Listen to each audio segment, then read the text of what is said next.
Hi guys, कैसे हो आप सब लोग? ठीक ठाक होंगे।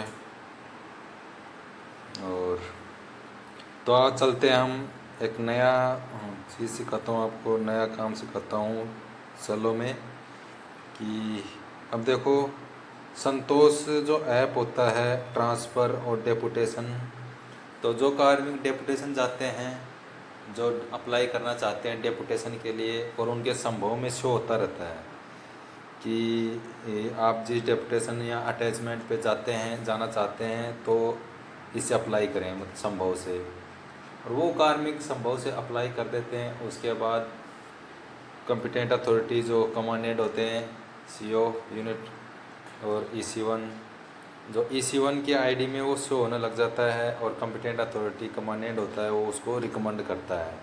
रिकमेंड और नॉन रिकमेंड, अगर रिकमेंड होंगे तो EC1 पहले उसको चेक कर लेगा कि कैसे ये एलिजिबल है या नहीं है डेपुटेशन जाने के लिए। अगर ज़्यादातर तो संभव में उसी कार्मिक को डेपुटेशन या अटैचमेंट से होता है जो उसके लिए एलिजिबल होता है।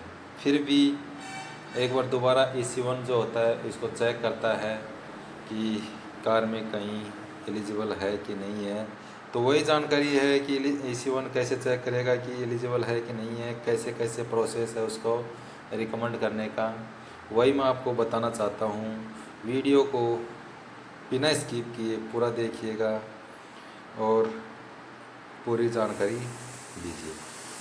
तो हम चलते हैं, जैसे ही सेलो ओपन करते हैं,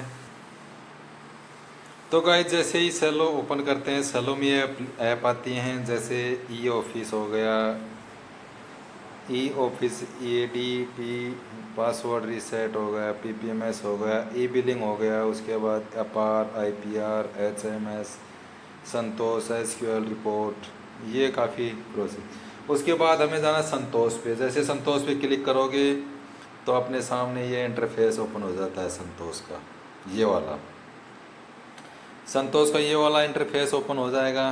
तो यहाँ पर देखो, इसमें लिख रहा है system for annual transfer our software. अब है तो ये केवल एनुअल ट्रांसफ़र के लिए, लेकिन इसी में डेपुटेशन भी आता है, कोर्स भी आता है, और अपना डेपुटेशन कोर्स वगैरह इसी में आते हैं, शो होता है जब भी अप्लाई करता है। ट्रांसफ़र तो आता ही आता है। इसके बाद यहाँ फोर्स नंबर और पासवर्ड, EC1 क्या होता है, इसमें फोर्स नंबर लगाएगा, अपना पासवर्ड लगाएगा। तो जैसे ही फोर्स नंबर पासवर्ड लगाएगा, साइन इन करेगा, तो साइन इन करने के बाद ये इंटरफेस ओपन हो जाएगा। सॉरी गाइज, ये पहले इंटरफेस ओपन हो जाएगा। ये वाला संतोष क्लिक करोगे, संतोष क्लिक करने के बाद ये वाला इंटरफेस ओपन होगा। ये केवल क्रोम में ओपन होगा ये। तो जैसे ये ओपन होगा, इसमें करना है एडवांस पे जैसे क्लिक करोगे तो आपने सामने ये इंटरफेस ओपन हो जाएगा। यहाँ EC1 क्या करेगा, अपना फोर्स नंबर और पासवर्ड लगाएगा। फोर्स नंबर पासवर्ड लगाने के बाद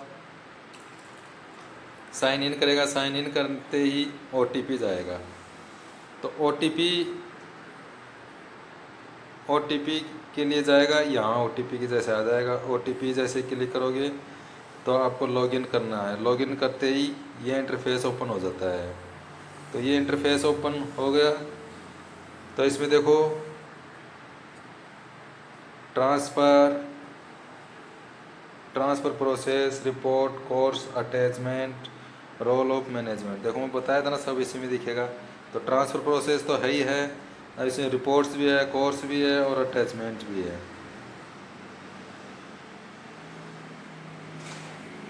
तो अब अपने सामने भी दिखाई दे रहा है, देखो अंडर ट्रांसफर कितने और रखे हैं, पेंडिंग और suitability assessment, PIS verification, special retention, pending for PIS verification, representation, choice, submit, pending.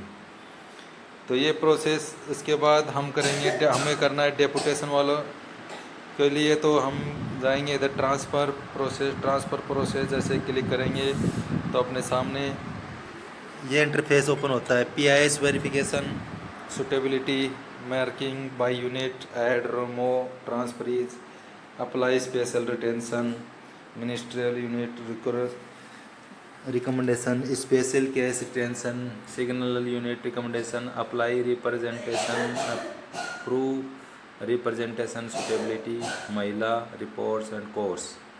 अब कोर्स में क्या क्या है, अप्रूव, ट्रेनिंग रिपोर्ट्स, फिर अटैचमेंट आ जाता है। अटैचमेंट में अप्रूव अटैचमेंट रिपोर्ट्स।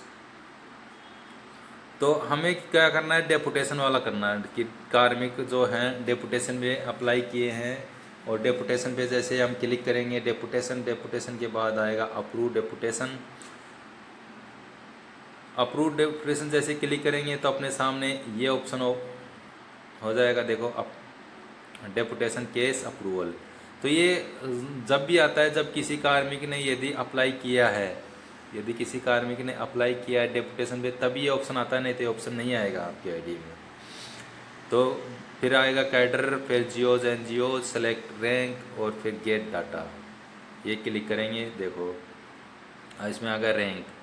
जैसे सेलेक्ट कैडर किया तो एग्जीक्यूटिव स्टाफ है, मेडिकल स्टाफ है, मिनिस्ट्रियल स्टाफ है, सीनियर स्टाफ, ट्रेड्समैन एंड महिला पर्सनल, जो भी है आप क्लिक करके देख सकते हैं। जिनके लिए है कांस्टेबल के लिए तो एग्जीक्यूटिव स्टाफ के लिए करेंगे तो सब सॉरी गाइस,